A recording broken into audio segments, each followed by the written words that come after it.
Oh yeah, yes sir. Told you, man. Y'all gotta thank G-Lo, man. The man keeping me moving like a prospect, man. Keeping me out here. So he asked about what about fight. He has two questions, and the two topics that we're gonna do real quick is gonna be about since Valentine's Day just passed. We're gonna talk about boxers' wives. You know the importance of them, body care, you know things like that, and you know what to look for, some of the good and some of the bad. Then we're gonna talk about one of the questions he asked me, and it was so good the stuff I was telling. He was like, "Man, say that, save that, save that." I was like, "Okay." You know, so I stopped. I said, "Okay." And it got to do with fighters who don't know when to say it's over, don't want to call it, or it's a hard decision for them to call it. And that was gonna be yeah, cause it's a lot of guys I experienced with that. So since Valentine's Day passed, you know, everybody saw what Big posted about me. Man, I didn't even expect that. I didn't see that coming at all. But boxers' wives, man, it's hard to come, especially these days. It's hard to come by a real. Not saying that when you meet her, oh yeah, that's a boxer's wife. Like she gonna really look after me. It has to be signs as time go along. Like she really cares. Past the dating stage, and like you may not know till you 6, 8 months in because you depends on how long you take to let someone in. To want them and see their actions. So I could tell you some of the bad. With everybody love a dude that can fight. I don't know what it is, but just be killing me. Like these girls. I'm not gonna say women. It be the girls that I had to tell one fighter one time. We was at Rosecroft Raceway. He was telling me he was having that him and his girl. And I know his girl at the time. And he was talking. They she was irritating him or whatever. And I told him, I said, she been with you. He was starting to make you could tell he's about to transition out of being local. And I said, man, stop complaining about that, because I'm going to tell you something. She was there and believed in you when you have a pot to piss in or a window to throw it out of. Figure it out. Figure it out. Because she's here every fight. She goes to the dressing room with you every fight afterwards. She's making sure you're taken care of. Now, I don't know what goes on when I'm not there away from the fight, but just off that alone, it looked like, okay, all the other stuff is smaller. We could digest that. We could pick that part and get things right. But man, when I tell you, when he stopped talking to her, I was just like, hi, Neil. Like, what are you doing? Like, especially when he started to ascend. Like, what are you doing? You really trying to play catch up with what's out here? And then the worst is when they give the next one and it don't be as good. The inside and out, the woman is not as beautiful as the last one. But it looks good. It looks the part, And I mean, I've seen incidents with fighters where they, one fighter that I know, that was around my dad's era, that was having issues where he could be laying with her before it's time to go to the arena, right? And she can be, with him all day. All right, yo, it's time to get ready for us to go to the arena. And, all right, baby, gets up. Man, don't try to get up and push me off like it's like you pressed to get to that arena or something, so you can see them ring car girls or whatever.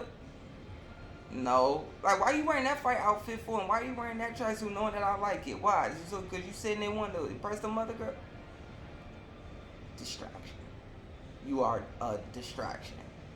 And you have these women, man, where when you meet the right one, them Teresa Tapias, those Tiffany Wards, I remember, I could tell y'all another one. I cannot say the fighter's name, because just like the last two stories, I cannot say the fighter's name. But if you know, because you were from here. But we were at Mason,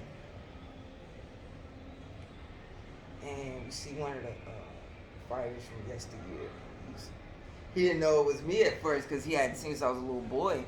So he was like, boy, look at you, you know, whatever. And then my dad's there. Man, what up, all work? What's up, baby? You know, talking to dad. How you doing? Yeah, man, I'm doing fine. Whatever. Yeah, man, I'm doing, I ain't in there, man. I'm doing all right. And my dad just looked at him.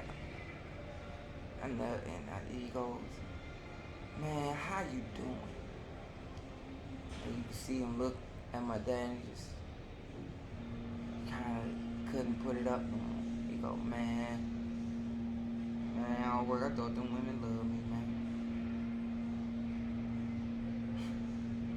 And I mean, that is heartbreaking to think of that, because this particular fighter, you know, not to get too deep, because some of the stuff is public knowledge, some of the stuff isn't, but you have fighters that, you know, they may have a kid right before they turn pro or something, and then as they turn pro, you know, as you keep making money, but now all of a sudden the girl can't work it out with you no more. Now all of a sudden she goes for child support, and as you keep making more money and filing your tax returns, because you're making more money, you want more child support. And then the second woman come along, you have a kid by her, and them two in cahoots. When these certain things start happening, and they start saying stuff like Eddie Griffin said, the comedian, man, we gotta fight. Who is we? Who is we? We? You know, it's unreal. Like, you'll have incidents where, I remember this one fighter, man, he was telling me, he had came from court, and he was telling me, he said, man, I just wanted the judge to blink one good time so I could make her not alive. I was like, oh, is that bad? Or when a particular fighter, I do know this about that other story I just told you where the guy was talking to my dad. He went to court, and he's telling he went on fighting longer than he should. It's crazy how these two topics are intertwined in ways. And basically, he wanted to retire way sooner than what he did. And he said, look, man, I'm not the champ no more. I'm ready for my career to be over. I look at, you know, you got the scar tissue right here. You know, this man's had an illustrious career. And you got the judge, and man, you know, big fan of you. And I hear what you're saying, but judgment for the plaintiff. Just unreal. I can tell you one other story. I'm really gonna have to clean this one up, because people will be able to really say, it's this guy, you know, be able to click it. But basically, this particular fighter, before he got with his wife, he had a child. And this girl was a pain. She would get my number, act like we all family, that's little god brother and all that other stuff. You know, that's my brother, you know, whatever, boo. Really, she only wanted my number so she could blow all of us up. And because they wasn't entertaining her, they thinking, because she thinking her and her friends, oh, you get it because he's so nice, he had my number, and next thing you know, she want to blow my phone up to try to find him. Well, maybe he don't want to be found because of look at how you are. And,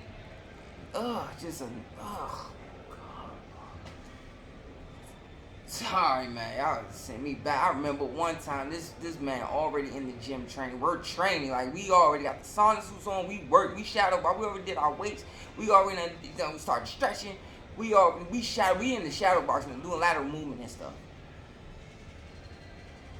And all of a sudden, it's blowing up the phone. Where he at? I was like, he's training. Well, why am I not there? Like, he was supposed to come get me. I said, well, he didn't. You expect for him to stop his workout now to come get you? For what? Like, this man got to focus on another man who could legally assault him right now. Sorry. And for some reason, I don't know if she respected me differently or what, but she was like, yeah, I hear you.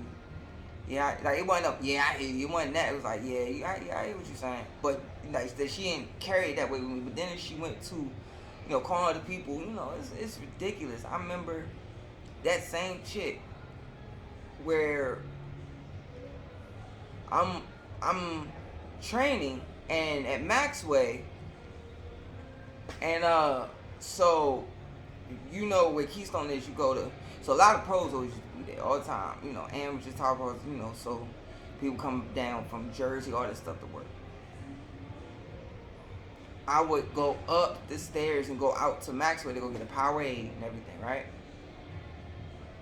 And I remember I'm walking to where, if you know what Keystone is with Gene offices, you walk up, you turn the little corner, and you're right there at Maxwell.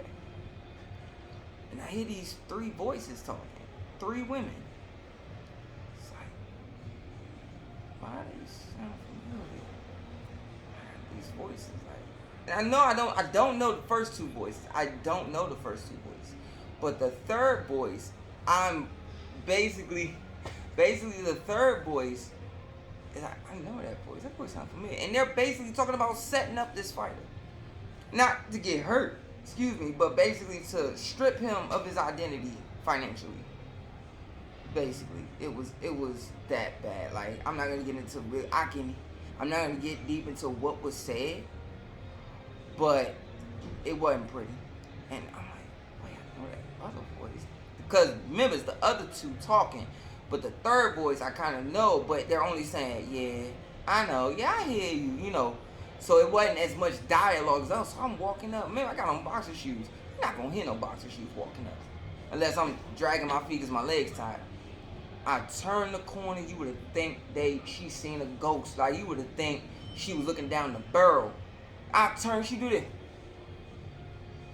Hey, what's up, brother? Yo, what up? Wait, so is he down there? Is such and such and down there, because